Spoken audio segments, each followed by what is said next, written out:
Hey guys, what's up? Scottish Duck here, once again. How ugly are my curtains, by the way?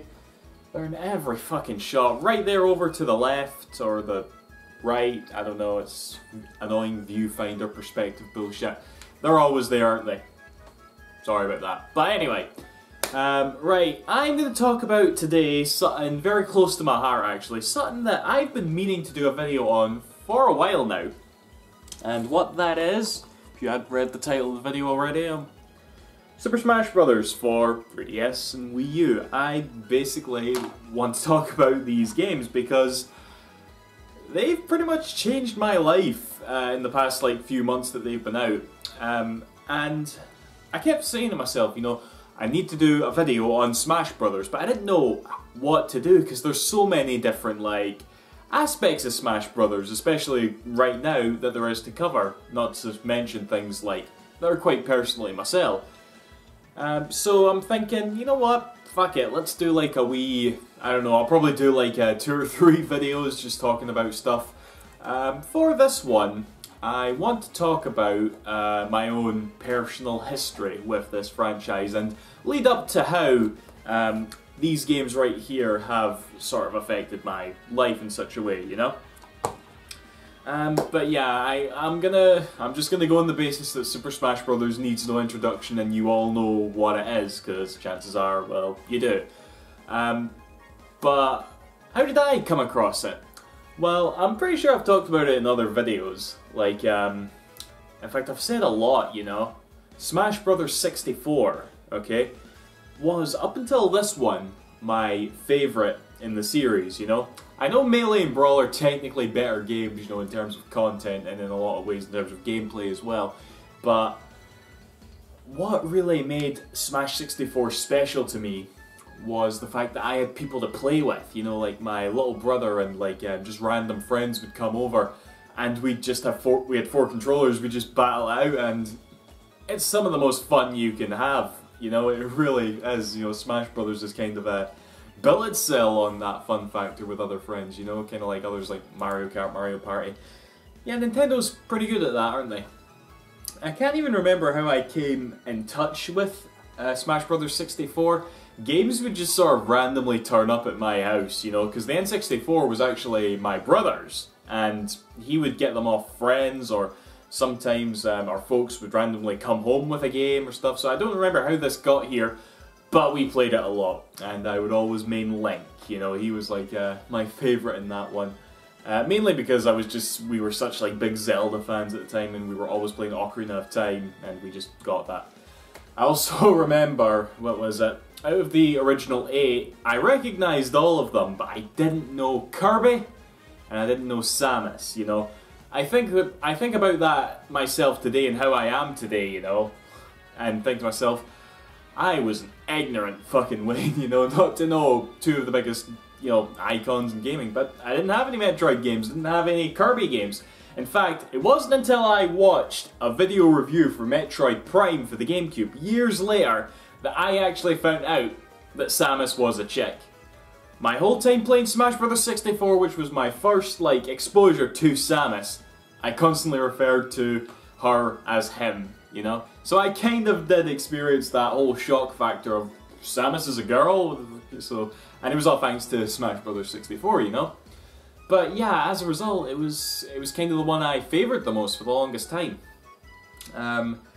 But naturally, a few years later, GameCube comes along, and with it, Smash Bros. Melee, which I think is the highest selling GameCube game now? Is it? Probably is. Yeah, and I couldn't play it for the longest fucking time. I didn't get a GameCube till what, 2004, 2005-ish? I don't know. I used to get a loan of a GameCube from a friend across the street from me, you know, a lassie that was younger for me. She got a GameCube for Christmas or something, and I used to borrow it off her. And I remember I got it one time, and I returned it to her. And nearly a year later, I finally go to her, it's can I just buy it off you? And she was like, okay, cool. And I went into her room to go and get it, because I dropped it off a year prior in this cupboard, right? So I went up to her room, I opened the cupboard, and I'm like, it's right there. still in the bag that I put it in. She hadn't touched it in a year. I was like, I need to give this GameCube a home, and a home I have. It's set up right now, in fact. But yeah, I didn't get Melee till a lot later, and you know, at the beginning of the sort of the 6th generation, the PS2, Xbox, and GameCube, you'd go into shops and you would see like those 3 consoles lined up next to each other, and you'd always get like games demoed on them, and always the game on the GameCube was Smash Bros. Melee, and that's how I played it, and I was always so jealous because I could only play it like a few minutes at a time. I used to actually beg my dad, if you're watching this, you'll remember this, I used to beg my dad to take me to Comet. You know, Comet's actually not around anymore, that's scary. Because they used to have like the displays open, and they were open to like 8, 9 at night, and I used to beg him at night to go take us there for a bit, so I could sort of muck about with it, and I did, you know, it was, that was a mental thing to do, like, but that's how I got by, you know. But when I actually got the game myself, it was weird, because I remember I started playing it, and I wasn't really feeling it. No, I'm not going to do it. Anyway, I started playing it, and I don't know, for whatever reason, I got bored of it really quickly. I'm like, well, I'll go play Wind Waker or Metroid Prime or something, or some of the other GameCube games I had acquired at that point. So I wasn't really that fussed, but then a few years later, obviously Super Smash Bros. Brawl gets announced, and it was at that point that I experienced what I think a lot of Smash Bros. Players experience, you know, and that is, even more so than the game itself, you experience the hype of Super Smash Bros., you know? You experience that anticipation of what characters are going to be announced, you know, what are they going to do with it, what new features, blah blah blah, you know? I wasn't even following, like, what was it, the Smash Bros. Dojo, which was really famous at the time, you know? I had no idea what that was, I wasn't following it, I only knew some of the, like, the really big news, like Solid Snake and Sonic. Ooh, when that got announced, that was like a life changer to me, it really was. But yeah, I really rode the hype train all the way through Smash Bros. Brawl. I even went so far as to import the game because it got delayed like 5 months here in Europe. I imported like a freeloader from a Wii so that you could like put a disc in, it would basically convert it into NTSC. You'd take it out and then you'd put in the American copy. In fact, just because it's here, yeah, here is the very American... I can't believe I actually have this out! Like, that's been lying there since I moved into this flat, and I only have it lying here because I didn't really consider it a part of my collection, because I have a European copy of Smash Bros. Brawl right there, and this is just lying here, and doing nothing. It's just been... I should really just... Well, it holds a special place, I suppose, but... Yeah, anyway, I got the game from America, I played the shit out of it then, and almost pretty much the same thing happened with Melee. You know, I started playing it and I lost interest relatively quickly. You know, I dragged myself through the Subspace Emissary. And I didn't really have anybody to play it with, so I didn't experience the multiplayer that much. I kind of just let the game gather dust. You know, the hype was over, the game was out, and as far as I was concerned, I got what I was looking for, I guess, you know? So by the time Smash Bros. 4, we finally get around to this one. By the time this one got announced, you know, I was relatively, like, indifferent on the matter. It's like, oh yeah, Smash Brothers, that'll be something I get, but I'm not that hyped, and I'd watch all the trailers, I'd, like, check out all the new characters, because, well, you're not really into video games if you don't keep up with at least what characters are going to be in the next Smash Brothers game, you know? And it wasn't until some point in its development, I think around, like, when Little Mac got announced, maybe, no, in fact, Greninja, because Greninja got announced during that, like, Smash Brothers Direct. It was at that point that hype really started to build up for me, okay? And I was actually conscious of the fact that, okay, I'm just gonna ride this hype train, okay? I'm probably not even gonna like the game when it comes out, kinda like what it was with Brawl, but I'm gonna experience this hype. You wanna know what a big factor in that hype was, actually? This guy right here, Shulk, you know, because I had a character that I was behind throughout the hype. A character who I was, like, begging to be in. I was praying that would be in, because it was from a game that I loved and he had actually had a good chance of getting in, you know? And I think that helped maintain hype for me, the fact that I was constantly there waiting for Shulk to be announced, and when he did, oh, I was so happy, you know? But yeah, and from there basically, the game came out on my birthday week, incidentally. I actually I got that week off work, right?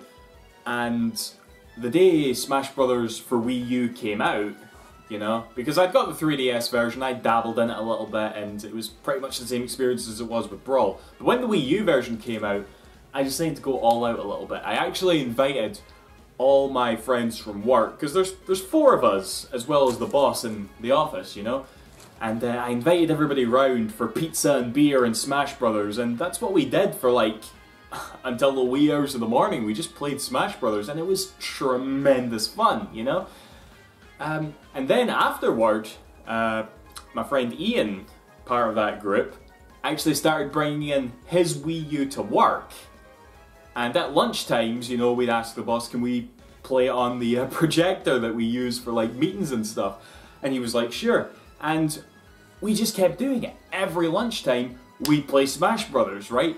We'd all get better, we'd all like get favorite characters, and I get to play Smash Brothers every day. Well, that's kind of stopped now, but we still try to like play it like after hours at work from time to time or whenever we can. But that's really how Smash Bros. Changed my life. The fact that I got to play it locally with friends sitting around me and just have fun with it like that. And it harkened back to like Smash Bros. 64 for me, where I actually had people to play with. You know, I never had that for Melee, I never had that for Brawl. And that's why, you know, this one has really, you know, overtaken Smash 64 for me. It was definitely my game of the year last year, and I'm still playing it to this day. I was playing it earlier online, and Shulk, naturally, is my main. Robin is a close second, and there's a bunch of other characters that I really like to play as, but I'm not going to talk about characters. I'm actually going to save that for another video in this little mini-series, but that was like, that's like my history right there of this game, you know? Really love it, you know? I'm really glad that I'm able to experience it and play it with like people who I consider, you know, friends and stuff, and it's a good feeling. It really is, you know? I don't think you can properly experience Smash Brothers unless you get that sort of like in a group of friends sort of thing, you know, and not everybody has that luxury, which is annoying, you know. It's like some people don't really have, like me during the Melee and Brawl era, you know, I didn't really have a group of friends who were willing to come round and play this religiously with me, you know. And the only reason I have that now is because we do it at work, you know. Yeah, that's pretty much all I wanted to say. That was like my history of Smash Brothers. This video was probably incredibly long, and I do apologize for that. I think for the next video, I'm just gonna do like a review of the 2 games actually, you know. Just give you my thoughts in comparison to other Smash Brothers games and the aspects of them that I really like.